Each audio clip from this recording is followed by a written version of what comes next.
right, here we go in 5, 4, 3, 2, 1.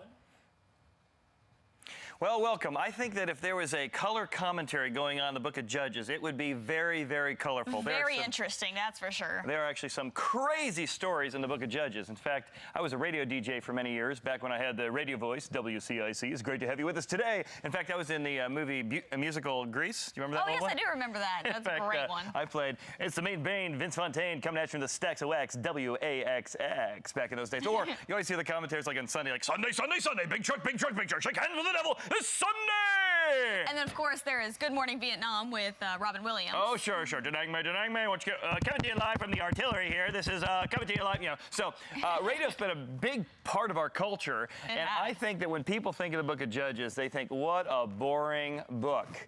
But if you had color commentary going, it would be incredible. And here's Gideon. He's looking really, really scared. He's going in. He's actually thrashing his wheat, trying to stay away from the Philistines. Now they're coming in. Oh, my goodness, he's scared to death. God's appearing to him. He's taking him down from 30,000 to 15,000 to 300 people. Oh, my goodness, he's going to take on the entire army. Now, which one of your crazy stories? Just think of all crazy story. Crazy stories from the book of Judges. I'd have to say Ehud and then King Eglon or Eglon. Ehud and Eglon. Eglon.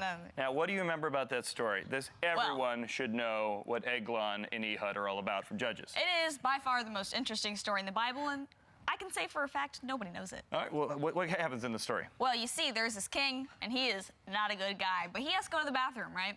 Yeah, so Eglon has to go to the bathroom. Yeah, so the king's sitting on the bathroom. And Ehud is a prophet. And a left-handed judge, I might add. Left-handed. Yeah, left-handed, which makes him extra special. Because he hides his dagger on his right foot, so when they go to search him, they don't find his dagger. And? Right. And while he's visiting the king on the toilet, he stabs him. And the fat of the king hides the handle, and for 3 days, they don't even know he's dead. Ooh, it oozes over the handles, that the Bible says, and they don't find him because he was in the cooling room relieving himself. So why aren't these devotions that we have in Bible? I mean, I think I would have paid attention in Sunday school if we'd done a little bit more of this kind of thing. What's interesting is that going on during the time of Judges, it's what the Bible describes as a time when everyone did what was right in their own eyes. And you have stories of Ehud. I tell you, another one of my favorites is Gideon, because Gideon struggles with fear his whole life. He's got to tear down his father's idols. They give him a brand new name, Zerubbabel, one who contends with Baal. We have the stories of Samson. Samson, he is a mess. And most people know just enough of the story of Samson to be dangerous, right? Be like Samson. No. No. Don't be like Samson. The whole point of Judges is that everyone, including the judges, did what was right in their own eyes. Samson is a disaster. He's obsessed with lust. He's obsessed with pornography, immorality. He doesn't deliver the Philistines initially. He actually ends up trying to marry one. It's really a disaster in Samson's life. And yet, in Judges, you see how God, in his grace, in his mercy, and in his power, works in the midst of the most messy, screwed up family situations. And that's the beauty of the Bible. It's not about these heroes we try and emulate most of the time. It's about a God who works with us and through us in the middle of some really broken relationships. In fact, another one of my favorite stories is the story of Jephthah. Now, do you know this one? I don't know that one very well. Well, Jephthah is a judge who is married, not married, but he's born to a mistress of the father, and so all of his stepbrothers really, throw him out. They say, you're no good, get out of here, and so he becomes a mighty warrior to gain the approval that he didn't get from his family. Well, then, all of a sudden, he becomes this mighty mercenary army, sort of general guy, and the hometown shows up and says, hey, we really need somebody to help us with the Philistines. Could you come back? And he's like, hey, aren't you the guys that kicked me out of here? Oh, don't worry about that. Just come help us, and we'll make you king. Kind of like Rudolph. It is. Yeah, I've always said that. I've always said, then all the reindeer loved him, used him, yeah, right? They didn't love him. They just used the guy. The same thing happened to Jephthah. It makes me sick. Right in the middle of the book of Judges is a little love story, though, about how God works in the midst of this difficult time when everyone did what was right in their own eyes. And that's the story that we know as Ruth. In the middle of the story of Ruth, during this time that the Philistines are coming and famine is striking, God works in the life of a woman named Naomi, Ruth's mother-in-law, through incredible tragedy. Now, do you know her story? I do know her story, and it's really quite depressing.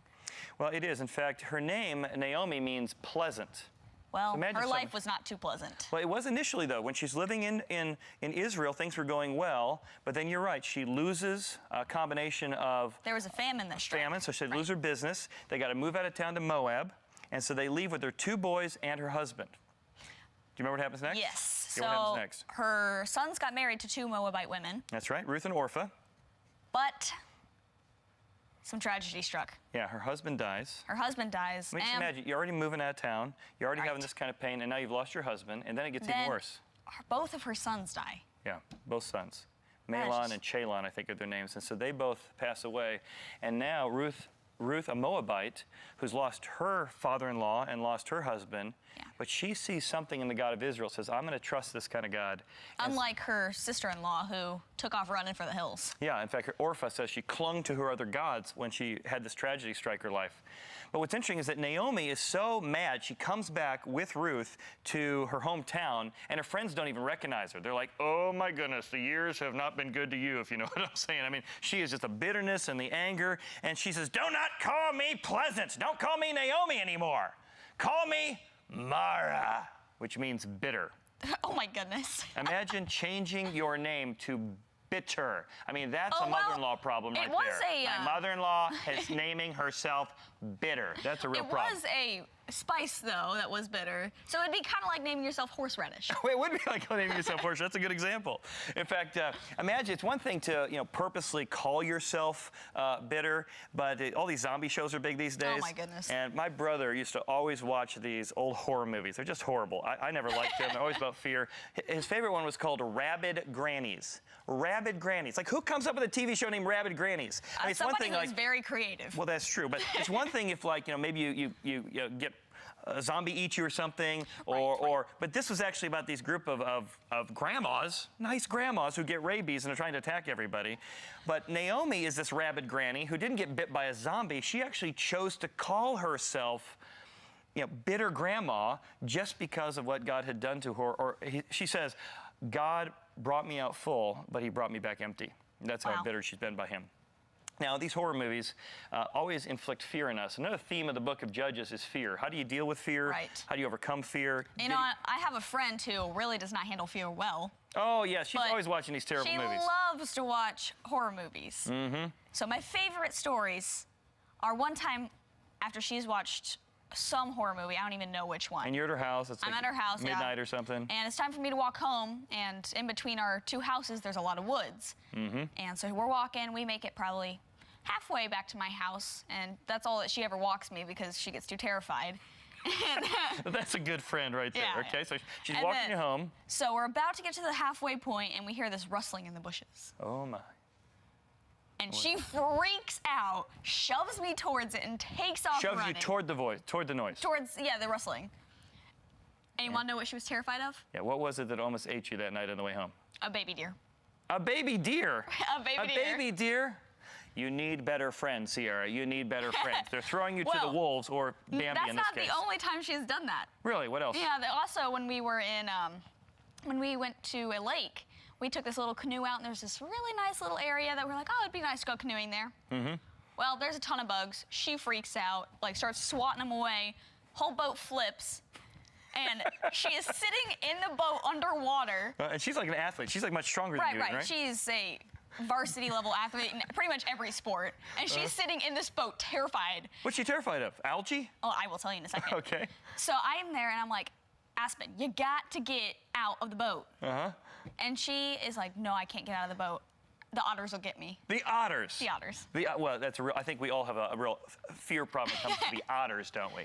Yes. What's amazing to me, you got Jephthah, you got Gideon, you got Samson, you got all these guys that seemingly are strong warrior, varsity Right. letter kind of people, and filled with fear about trusting God, filled with fear about how they're going to face tomorrow, Kind of face makes you the feel future. a little bit better about yourself. Well, that's true. It reminds me, speaking of dysfunctional families, I moved down to Atlanta when we were first married before you guys were born, and I remember a best friend I had, and we were talking about bad movies that inflict fear in you rather than hope and promise from God, and I said, hey, have you ever heard of the movie Rabid Grannies? He's like burst out laughing, almost spit take all over the place. He's like, Oh my Rabid Grannies, you're not going to believe He's this. heard of it? He not only heard of it, he said his roommate in college's grandma was in it. No His way. grandma was in Rabid Grannies. That is so weird. I think when any of us look at our family, we realize that all of our families just have some craziness, right? Sometimes you have the grandma that's really nice, and then the other one. You love her, Jesus died for her, but it's the other grandma. I had a grandma so cheap. I mean, I love my grandma. My love for games and competition came from her, Right. but oh my goodness, so cheap. I would get a Christmas card from grandma. This is a true story. It would say, Happy birthday. Happy birthday, Chad. Happy birthday, Ryan. Happy birthday, Sierra. Happy birthday, Chad. It recycled year after year. In fact, one year she forgot to get my brother a gift at all. So my Are you serious? My parents had to pull her aside and say, hey, Mom, you got to actually buy all of our kids gifts. So the I next, would be so mad. Oh, yeah, and offended and hurt. Right. Well, Ryan goes to open this gift, and he picks it up. It's like, it sounds like Legos. broken Legos. Okay. He opens the thing up, and it's like a rubber band, and it's like, paper clips. And my grandma says, and I quote, "You can have any of that stuff. I just dumped out the junk drawer." What kind of grandma? I know, can you believe it? Well, anyway, so what's amazing about the book of Judges is it is about how God works in the midst of the most difficult, the most screwed up, messy family life. And I think that's why God puts the book of Judges in the Bible, because none of us have a perfect life. None of us have a perfect family. We need to stop pretending we do. But often, many of the problems that occur when we try to do what is right in our own eyes, rather than trusting God. That God can work with us when we're scared, like he did with Gideon. He can work with us when we're facing our own anger, our own appetites, like with Samson, and when we're dealing with voices from the past, like with Jephthah. So as you reach out to God this week, I want you to ask him, begin to pray. God, I want to stop pretending to be something I'm not. Instead, ask you to come into the mess of my life and help me become the person I need to be. Thanks for being here this week on Fast Track.